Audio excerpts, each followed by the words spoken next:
एक गांव में सत्यम नाम का एक सीधा साधा नौजवान रहता था। उसने आजीवन भगवान विष्णु की भक्ति करने का मन बना लिया। वह दिन रात विष्णु भगवान की पूजा अर्चना करता रहता था। एक दिन उसे एक साधु बाबा मिले। सत्यम ने साधु बाबा से पूछा, बाबा, मैं भगवान विष्णु को अपना आराध्य देव मानकर उनकी पूजा करता रहता हूँ, किंतु मैं भगवान के दर्शन करना चाहता हूँ। मुझे भगवान की भक्ति का मार्ग बताइए। साधु बाबा ने कहा, बेटा, मैं भक्ति का मार्ग तो तुझे बता दूंगा, किंतु भगवान के दर्शन पाने के लिए अपना अहंकार छोड़ना होगा। इसके साथ ही तू गृहस्थ जीवन में रहते हुए भी भगवान को पा सकता है। लेकिन सत्यम नहीं माना। उसने कहा, महाराज, मैंने आजीवन विवाह न करने का मन बना लिया है और मैं एकांत में तपस्या करना चाहता हूँ। आप मेरा मार्गदर्शन करें। साधु बाबा ने उसे तपस्या करने की पूरी विधि बता दी। अगले दिन सत्यम जंगल में पहुंच गया और एक स्थान पर बैठकर तपस्या करने लगा। धीरे धीरे वह तपस्या में लीन हो गया। उसे भूख प्यास लगनी बंद हो गई। वह दिन रात भगवान विष्णु का ध्यान करने लगा। इसी प्रकार कई वर्ष बीत गए। एक दिन सत्यम जब ध्यान लगाकर तपस्या कर रहा था, तो उसे लगा जैसे उसकी तपस्या पूर्ण हो गई। उसके शरीर के अंदर अलौकिक शक्तियां भर गई हैं। उसके शरीर के अंदर अलौकिक शक्तियां भर गई हैं। यह देखकर सत्यम बहुत खुश हुआ। उसने भगवान के इस चमत्कार को नमन किया और वह तपस्या करने लगा। तभी एक पेड़ पर एक चिड़िया चहचहा रही थी। उसकी आवाज से सत्यम की तपस्या भंग हो रही थी। चिड़िया इस सब से बेखबर चहचहा रही थी। सत्यम को गुस्सा आने लगा। उसने आंख खोलकर चिड़िया से कहा, मूर्ख चिड़िया, तुझे दिखाई नहीं देता? मैं तपस्या कर रहा हूँ। मेरी तपस्या तूने भंग कर दी। इसकी सजा तुझे अवश्य मिलेगी। यह सुनकर चिड़िया रोने लगी और माफ़ी मांगने लगी। लेकिन सत्यम ने जैसे ही गुस्से से चिड़िया को देखा, चिड़िया जलकर भस्म हो गई। यह देखकर सत्यम बहुत खुश हुआ। उसने मन ही मन में कहा, इस संसार में मुझसे शक्तिशाली और ज्ञानी कोई नहीं है। यह सोचकर वह एक गांव की तरफ चल दिया। सत्यम बहुत सालों के बाद गांव में आया था। उसे कोई पहचान नहीं पाया। सत्यम एक घर के पास पहुंचा और उसने कहा, माई, बाबा आए हैं, भिक्षा दो। घर के अंदर से कोई आवाज़ नहीं आई। कुछ देर इंतजार करने के बाद सत्यम ने फिर कहा, माई, भिक्षा दो। साधु की आवाज़ सुनकर घर के अंदर से एक औरत की आवाज़ आई। उसने कहा, साधु बाबा, तनिक इंतजार कीजिए। मैं अभी अपने पति को भोजन करा रही हूँ। अभी नहीं आ सकती। कुछ देर बाद आकर आपको भिक्षा दूंगी। यह सुनकर सत्यम क्रोध से भर गया। उसने कहा, मूर्ख, जानती है मैं कितना ज्ञानी तपस्वी साधु हूँ। मेरा अपमान करने का साहस इस संसार में किसी को नहीं है। तभी उस घर से आवाज़ आई, क्षमा कीजिए महाराज, किंतु मैं अपने पति को भोजन कराए बिना बाहर नहीं आ सकती। यह सुनकर सत्यम और अधिक क्रोध में बोला, तू इसका परिणाम जानती है?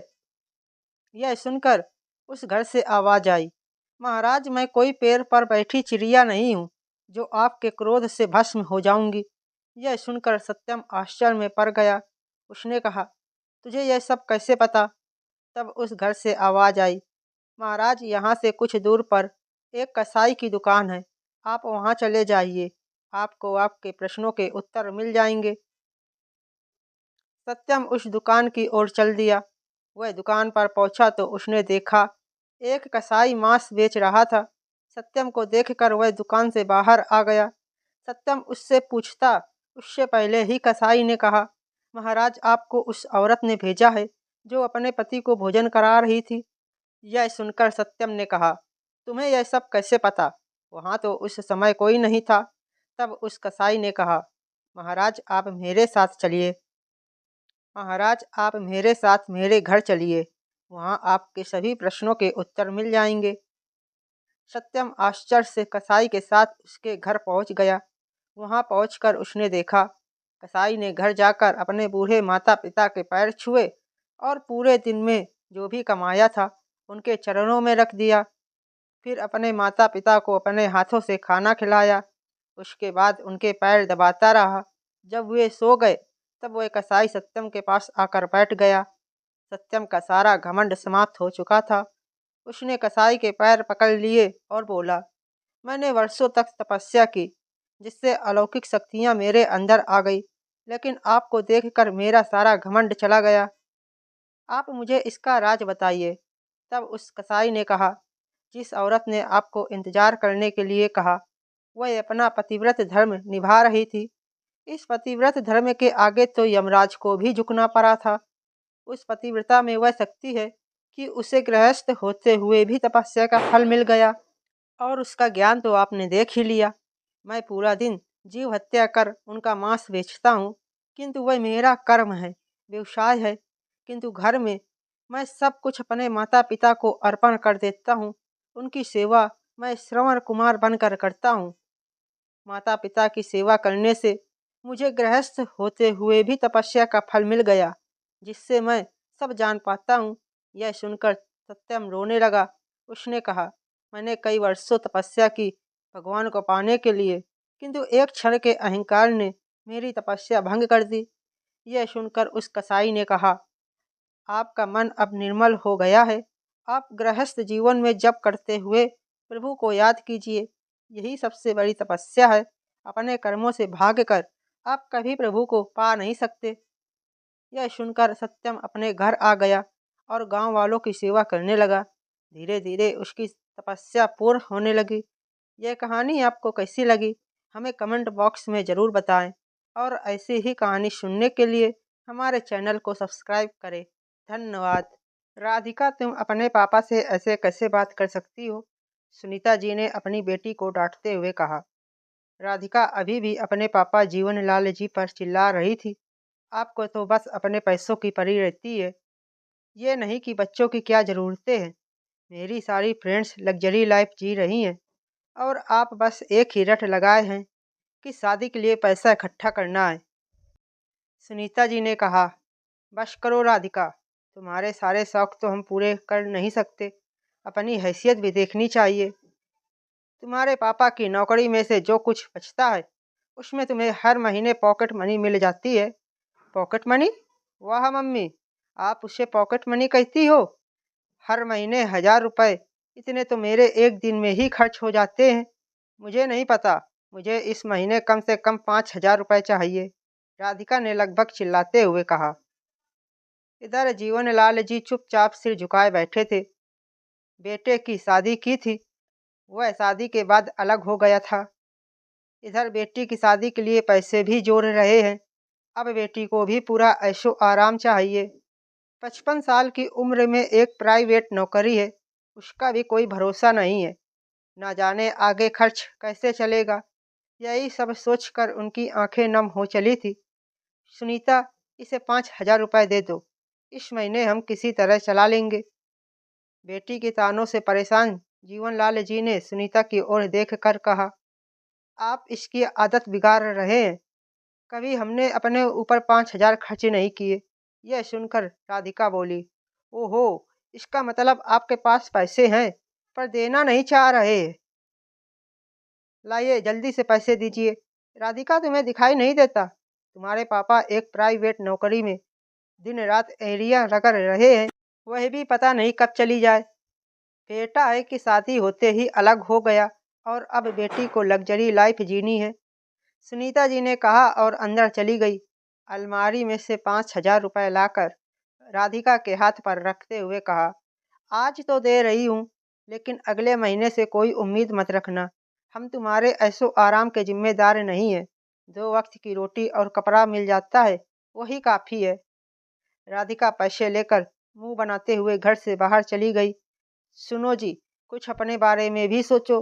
अपने बुढ़ापे के लिए भी पैसा इकट्ठा करो। सुनीता जी ने कहा तो जीवनलाल जी का दर्द उमड़ पड़ा। कहाँ से करूं इकट्ठा? सोचा था बेटा कमाने लगा तो कुछ सहारा देगा, लेकिन वह भी खिसक गया। उसे पता था बहन की शादी करनी है, फिर पापा कभी भी घर बैठ जाएंगे। अपना घर संभालने से ज़्यादा उसने अपनी पत्नी के साथ ऐशो आराम की जिंदगी को ज़्यादा महत्व दिया। सुनीता जी बोली, अब जो होना था हो गया। मैं चाहती हूँ इसके हाथ भी पीले कर दो। बाद में हम दोनों किसी तरह अपनी गुजर बसर कर लेंगे। जीवनलाल जी उठे और अपने कमरे में जाकर पलंग पर लेट गए। इसी तरह समय बीतने लगा। एक दिन राधिका ने शाम को आकर बताया, पापा मैंने एक लड़का पसंद कर लिया है। हम सिंपल कोर्ट मैरिज करेंगे। आपने जो भी पैसा मेरी शादी के लिए जोड़ा है वो आप मुझे दे देना। लेकिन बेटा, जब शादी ही करनी है तो अच्छे से करते हैं, उनके परिवार से मिलकर बात कर लेते हैं। जीवनलाल जी ने कहा तो राधिका ने कहा, नहीं पापा, राजू को यह सब पसंद नहीं है। उसने तो अपने घर पर बताया भी नहीं है। हम शादी के बाद अलग रहेंगे। कुछ दिन घर में बहस होती रही। हार कर जीवनलाल जी और सुनीता जी ने बेटी की एफडी तुड़वा कर पैसे दे दिए। कोर्ट मैरिज के लिए राधिका सुबह निकली तो सुनीता जी ने कहा, हम भी चले क्या साथ? नहीं मम्मी, हम दोनों होंगे और गवाह के लिए दो दोस्तों को बुलाया है। शादी करके मैं उनको साथ लेकर आ जाऊंगी आपसे मिलने। राधिका ने टालते हुए कहा। जीवनलाल जी सारी बात सुनकर खामोश बैठे थे। उन्होंने बस इतना कहा, बेटी वो पैसों का क्या किया? अपने बैंक में डाल दिए क्या? राधिका ने कहा, नहीं पापा, वो राजू को दे दिए हैं। उन्हें बिजनेस शुरू करना है, साथ ही फ्लैट भी किराए पर लेना है। आज सब फाइनल हो जाएगा। राधिका सज सवर कर घर से निकल गई। शाम तक बेटी के इंतजार में घर सजाकर सुनीता जी इंतजार करती रही, लेकिन राधिका नहीं आई। कई बार फोन किया, लेकिन उसने फोन भी नहीं उठाया। शाम को राधिका का फोन आया। क्या हुआ मम्मी, कितनी मिस कॉल आई हैं आपकी? सुनीता जी ने कहा, वो बेटी बस यही जानना चाहती थी, तुम लोग कितनी देर में आ रहे हो? नहीं मम्मी, हम नहीं आ रहे। राजू ने मना कर दिया। उसने कहा, जब मैंने अपने घर वालों को छोड़ दिया तो तुम भी छोड़ दो। वैसे भी आपके पास अब बचा ही क्या है देने को? मेरे पास मेरे पैसे मैंने ले लिए, अब आप मुझे भूल ही जाओ। राधिका का जवाब सुनकर सुनीता जी का दिल धक से बैठ गया। वो वहीं सोफे पर बैठ गई। जीवनलाल जी ने देखा तो जल्दी से पानी लाकर उन्हें दिया। पानी पीकर उन्होंने कहा, क्या इसी दिन के लिए औलाद को पालते हैं? बच्चों की खुशियों में शामिल होने का हमें कोई हक नहीं है? क्या सारा रिश्ता बस पैसों का ही है? जीवनलाल जी के पूछने पर उन्होंने सारी बात बता दी। आज उनकी बेटी की शादी थी, जिसके लिए जीवनलाल जी ने पूरा जीवन एक एक पैसा जोड़ा था। आज बेटी का जवाब सुनकर दोनों गम में डूब गए। आज घर में चूल्हा भी ठंडा पड़ा था। कुछ खाने का मन नहीं हो रहा था। दोनों ऐसे ही सो गए। सोना भी क्या, दोनों एक दूसरे से अपने आंसू छिपाए अंधेरे में रो रहे थे। एक सप्ताह ऐसे ही बीत गया। एक दिन उनका बेटा राघव घर आया और बोला, आप लोगों ने राधिका की शादी कर ली और मुझे बताया भी नहीं।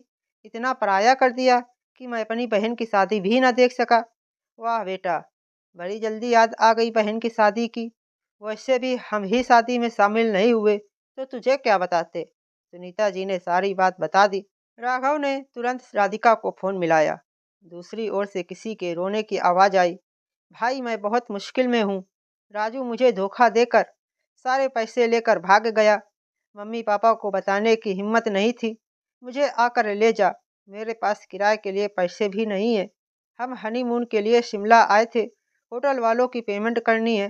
राघव ने सारी बात अपने मम्मी पापा को बताई और पैसों का इंतजाम करने जाने लगा तो जीवनलाल जी ने कहा, रुक बेटा, पैसे हैं मेरे पास, चल हम भी साथ में चलते हैं। जीवनलाल जी और सुनीता जी, जो अब तक बेटी के व्यवहार से दुखी थे, बेटी पर मुसीबत का सुनकर उनका प्यार फिर से उमड़ पड़ा। सब कुछ भूलकर शिमला के लिए रवाना हो गए। यह कहानी आपको कैसी लगी हमें कमेंट बॉक्स में ज़रूर बताएं। धन्यवाद।